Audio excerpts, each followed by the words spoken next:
Welcome back to part 2 of the T-34 engine. Well, T-34/T-55 engine that we're going to try and sort out. Right, so we've delicately and carefully flipped both engines on their roofs. Minimal damage. This is the one obviously out of the T-34, the original. As you can see, she's well and truly shagged. So what we're going to do is try and remove the crank and see what serious damage it's done. And I think, obviously, these are the big ends. And they're not like normal big ends where you have a nut and bolt, well, nuts either side, and you take a cap off. It seems to have like this pin thing, which, or 2 pins. And obviously there's 2 cylinders on each lobe of the crank, obviously, V12. So we're going to try and see if that pin will knock it out, and then crank it over a bit until we can get at that pin, because you can only do it in that one place there. See if we can knock that pin out, those pins, and see if we can take the cap off, and then poke the pistons down the holes, because my plan is, what I want to try and do is remove bad crank, shells, caps and all that, bin all that, and then try and put the crank, shells, caps in this one, and hopefully, and then obviously we'll flip it over and check the cams and all that, but that'll be fine. And hopefully we'll have a good engine. Professional. So I'll start by turning the engine over and see if I can get at that one. Unfortunately, I've got Jack here to help.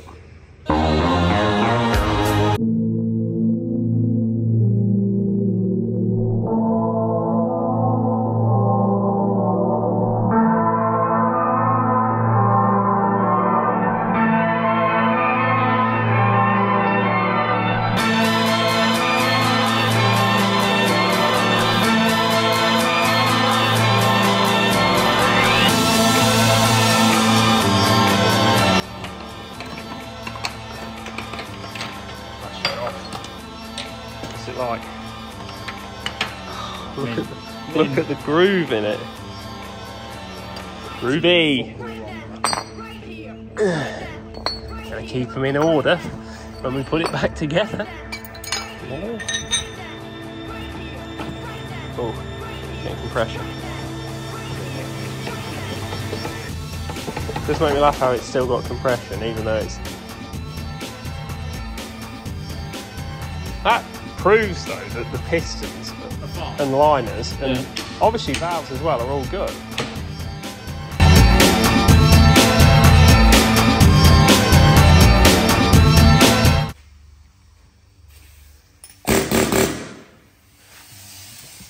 This is going to go so f***ing well.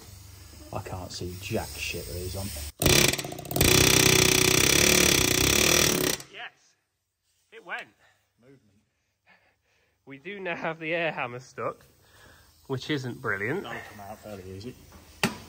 Oh yes, now hopefully the smaller chisel, punch, drift, whatever you want to call it, should go straight through.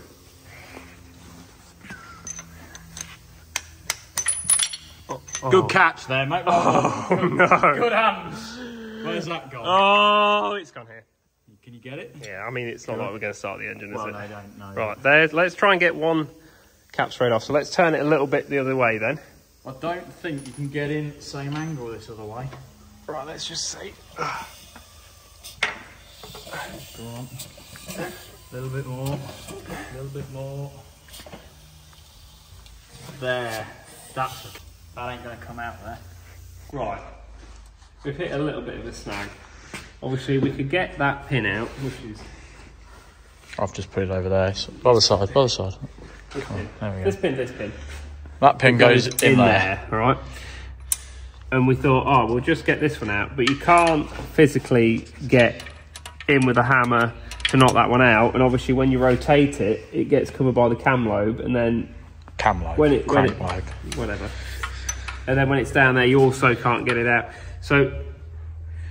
every other engine in the world, you could change the crank pretty much without having to take the pistons out. Yeah. But I can only see the only way you could take the big ends off the crank on this is to pull the heads like we did on that engine, take the heads of the pistons off, and then pull the crank out.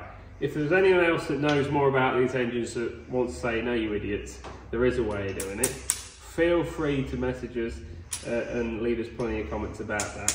But I can't see a way it can be done. No. So what we're going to do, and obviously what we were hoping to do, was seeing if it was possible to take the bad crank out of this and put the good crank out of that one in this. And it's not going to be possible because if you look at it here, it's actually bust a piece of the actual engine casting off, which isn't the end of the world, but the damage is done in here. Because it's spun the shells that hard. Look at the groove there, look. It's, yeah. So the engine, and someone will go, oh well, you could machine that. Yeah, you could, but it ain't good enough. No. It's not good enough going in the tank, so I ain't going to bother. So we're just really using this as a bit of a video to see how the engine works and how it comes to bits. Yeah. But what I am thinking is, it's not lost yet. So, as you saw on the other video, we took the heads and the mid blocks off of the T-35 that engine over there. So we got the T-34 engine and the T-55 engine. So we took the heads off the T-55 engine, and obviously they're full of rust and crap. So what I am thinking is, obviously when we turn this over, you could hear it got good compression, so we know, and it did actually run. Yeah. So we know that the pistons and the top end on this is good. So I'm wondering now whether it's going to be possible to take the pistons off, that are obviously just the heads. Just the heads. Pull them off, and then swap them for the piston heads out of that one, yeah. And then put these heads, put these mid-block and heads on this engine. All in a oneer. And see if that works. But before we do that, as Jack pointed out, there's a lot of rust in places that should just not be rust. Oh, we're not focusing, there we go. So I think Jack rightly said is, let's pull the sump on this one. I'll have a look just how bad it is. On with the crank on this one. Yeah. Before we waste any more time, because at the minute it's starting to look like we've got two scrap engines. Yeah. So yeah. Let's get this sump off. Ready? Yeah. Something's catching. Around that point. Just reach. Like 1 and 2 and 3. You have to put your end in. You ready? I wasn't ready. That could have been more careful. Yeah, that could have been. Oh. What's bad? What's bad? Where you found that? On the floor. Oh, that's only the sump, right? That's only for that top bit. Look. I don't think that's a problem. It's only for the top bit. I reckon. Oh, there's a load of blocks off that. That's off that. See? Very rusty. It's like that. Careful with that. Yeah. Ooh. Right, so what have we found? There's a lot of rust. Yeah, there is a lot of rust. Quite a lot of rust, but all of this looks a lot better. Yeah. Notice how none of this is Well, we'll not that far, yeah. Can we turn or can we not? Sort of hits the pistons a bit, doesn't it? Yeah. But this does actually look pretty mint, I'm not going to lie. Yeah, it's not that bit that concerns me. What bit concerns you? It's all the bits in here where it's all What bit? flaking off the side. Yeah, we'll just take it off These and bits in here. we'll just steam clean it. These aren't bust off, look on the other engine. See Yeah, that bit there? You're right. I think this will be right. And God only knows what that's doing. God only knows what I'd be without you. This is a spanner, if anyone was wondering. I'm doing a banjo. In the back of the oil filter. When you've got the correct size spanner. In a workshop like this, we do not have the correct size spanner. There we go. It's coming off by hand now. Okay, so we've now took the sump off, as you see, and we've decided that actually it isn't too bad inside here. It's not brilliant, but it's not too bad. Look at this bit that isn't brilliant, just so people can see. Like that sort of rust isn't brilliant, but it's also not the end of the world. So we'll clean off the worst that we can. I think the bottom end on this will be okay, but what we will have to do is fit the old T-34 sump, because the water pump is mounted on the bottom of the sump, and so is the oil pump, whereas the T-55 engine, which is this, the water pump's on the side. So that won't actually fit when we go to put it back in that. But this sump is cracked, if you look here. From when the old engine was flying to bits, it's actually fractured up there, so we do need to get that repaired. That's the only bit that's bad on the sump. And the sump's quite a main part of converting the engine back to T-34. So what we're going to do is take all of this off. So from obviously that's the block, that's the mid block, that's the head. We're going to take that off from that engine and stick it on there. But what we're also going to do at the same time is try and take these pistons out, the heads. So we'll leave the com rods on because we can't get them off. We don't understand how this pin system works. Take the piston heads off and put the heads of the piston off that engine onto these com rods. Clean up these things and then put them top, or the mid block and the head onto this block and put the T-34 sump onto this block, which will mean that the top and the bottom will be right. It'll just be this bit in the middle, which will be T-55, which I don't think matters. Well, we've had a look and nothing else seems to be out of place, does it? So no. Everything else seems to... So it will actually mean it will not only make two shit engines a good engine-ish, maybe. What works? Yeah, let's not promise nothing yet. It could still have, we may find horrendous problems in that, yeah. But we could potentially make one good, oh no, is that crap? Is that how it's supposed to be? Look, that looks like a crack. Or is that how they are? No, there's one there as well, look. Yeah, So they've all got them. That's how they are. They've all got them. Either that or they're all cracked. That does seem a little bit shit, doesn't it? So, we're into some serious trouble, like that. Tell everybody what we've done. So, we wanted to work out how we take the little end Pinion. out of the piston. And it wasn't very straightforward, because normally people that have done engines before will know that that's held in with like a C-clip there, both sides, and usually can just push that out by hand. Not on the T-34. On the T-34, there's none of that. And we didn't really have a clue how any of it worked, but what we did work out is, with the air hammer, people are going to wince at that, we actually was able to air hammer this pin out through the piston without actually causing much damage at all, other than that slight flat there. And obviously, I'm not too worried because this is all. These are scrap. But I thought to go from there, if we get a socket that fits over that nicely but isn't proud, which this one is just about spot on. That's that actually there. So we're going to make a special attachment for the air hammer. We're going to weld that to there. So we'll actually be hammering on the thickest part of the shaft. Yeah, which means we shouldn't do it any damage. So we're gonna make that special attachment for that now, and then we're gonna get all the pistons off ready. So then, and we'll probably strip down the generator and take the oil pump off. So then this engine is ready for the new pistons and blocks. Out of that one, once we've stripped that down. We'll strip that down, that'll be a separate video. Yeah. But let's get the rest of these pistons off. We'll make this thing now. And obviously they're just an interference fit. So I imagine when we come to refit it, what we'll probably do is put that in the fridge freezer. Yeah. For 24 hours. And then it'll just simply slide in. Yeah. When it heats up, it'll be hot again. Right, I'll get the welder out. Cool. I'm amazed. Have you actually tried the sump on each one? Holding it? Yeah.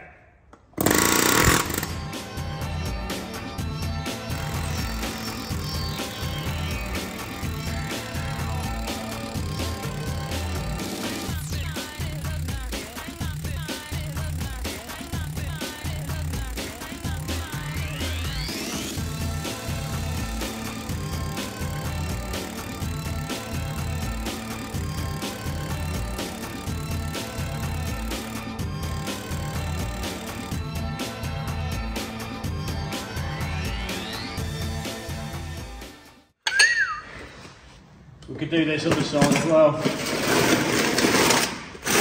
Be quite clean, isn't it? It's very That hasn't damaged that pin at all. Good. Just what we want. Yeah. Perfect.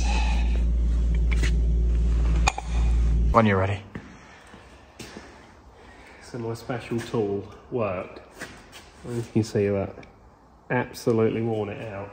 But we did manage to obviously knock these things through and out, and didn't. It's a perfect fit, that, isn't it? It is, isn't it? And didn't actually damage the only bits we care about. The con rods. Which is the brass insert inside the con rods. Won't be brass.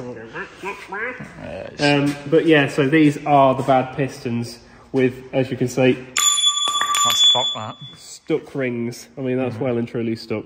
In fact, it's that stuck. I'm pretty You sure. can't even tell where the gap is, Sure, can you? without a piston ring compressor, I could put that straight back in the liner. Yep. Yeah. Look at that.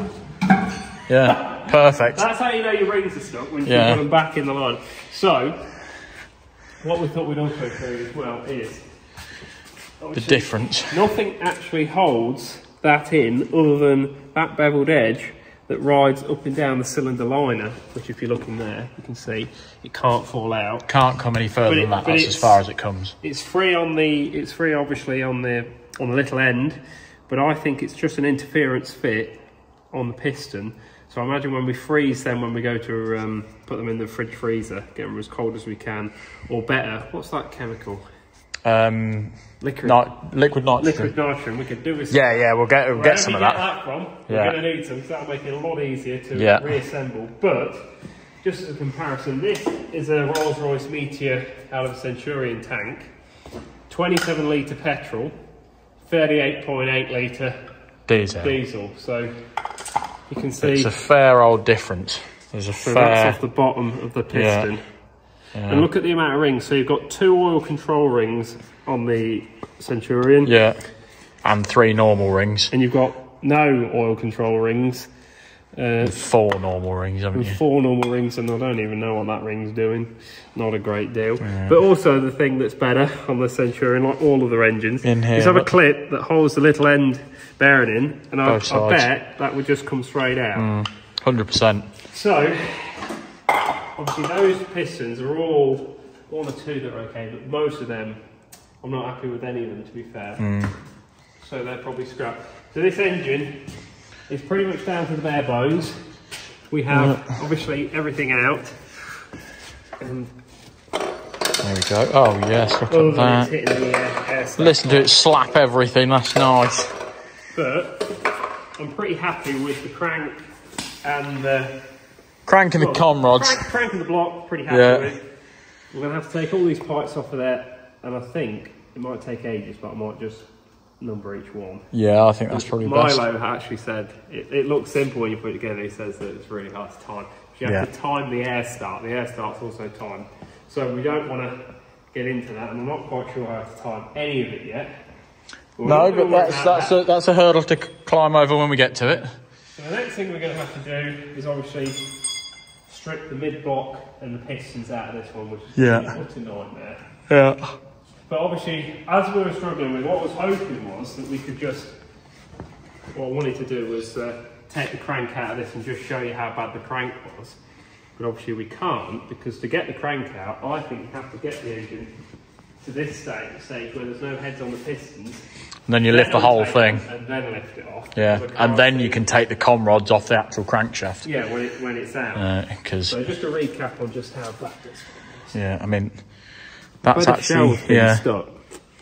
And, mint in it. Tell you what, that was some good camera manning. I don't even think the camera looked at that properly. Go on. Nice. So, this engine is mainly scrap. When we've got one of the 2 engines running, we may sell some souvenirs. We are working on a website. A friend of mine's trying to sort of website for us so we can sell merchandise, because you do seem to mention merchandise a lot. So let us know what sort of things you want on hoodies and stuff. A couple of the obvious things we'll do, but that is coming. It's just taking a age, an ordinary age. Like that, so I have to let other people do it, obviously. So that will be coming, and like odd little things. I mean, I don't need every single one of these T-34 pistons when we get one running, so I might sell some auction them off. T-34 Yeah, pistons. yeah. Not going to be any good, No, but not many people have got a T-34, mate, so... But, you know, you could clean that up, put it on your mantelpiece. Yeah, that's it, yeah. Have it as an ashtray. Ashtray, yeah. Yeah, there you go. It's even got ventilation holes. It does, yeah. You could stick your cigar through the side. So, yeah, I'm pretty knackered. I don't know what we're going to do tomorrow, but we'll be back. Strip that down. Yeah, we'll probably be back with this and try and hammer out the T. We want to try and get it to a stage where we could run it up. And to be honest, the compression and top end of that, mixed with the crank on this. Why does that say I don't know, because it gets wet and horrible. I think we could make a good engine. Yeah, I think we could, yeah. Thanks for following and all that jazz. We'll see you again. Yep.